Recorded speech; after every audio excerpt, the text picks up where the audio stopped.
Guys গতকালকে আমি তোমাদের আলী ভাই, মিরাজ ভাই, খোকন ভাই, এফএফ আকাশ ভাই আর রোমেল ভাই আমরা এই 6-7 জনে মিলে বারমুডা ম্যাপে ঘুরতে গেছিলাম।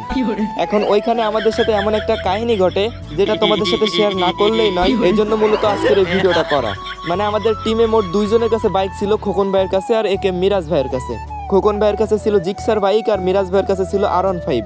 এখন রাস্তাঘাটে তো অনেক সুন্দরী সুন্দরী মেয়ে আছে, পরে খোকন ভাই বলে যে মিরাজ ভাই তোমার বাইকটা দাও, তোমার বাইকটা তো দেখতে অনেক সুন্দর, তোমার বাইকটা দাও, আমি একটু মেয়েদের সামনে গিয়ে ভাবনি।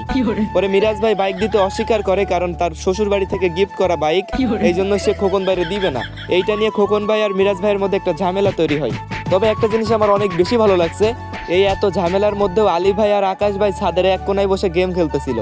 মানে দুনিয়ায় যত যাই হয়ে যায় গেম ছাড়া যাবে না, মানে গেমই আগে, সবকিছু পরে, আগে গেম। আর একটা বিষয় আমাদের রোমেল গেমারকে নিয়ে, সে দেখেন মিরাজ ভাই আর খোকন ভাইয়ের ভিতর ঝামেলা চলতেছে, এমন সময় ও সুন্দর করে পোজ দিতেছে। মানে কেমনে পোজ দিলে তার একটু সুন্দর দেখায়, মানে সে এমনিতেই সুন্দর, সব থেকে সুন্দর, কিন্তু সে তারপরেও তাকে মানে আরো সুন্দর দেখাইতে হবে। মানে কি বলবো, কত ধরনের ঢং যে পারে আমাদের এই রোমেল ভাই। যাই হোক, কালকের ওই ট্যুরটা কিন্তু অনেক বেশি সুন্দর হয়, আমরা অনেক মজা করি। বিমা শক্তি, পিক, ফ্যাক্টরি, কুলাক্টর, অবজারভেটরি সব জায়গায় গেছিলাম, অনেক সুন্দরী সুন্দরী মেয়েও দেখছি।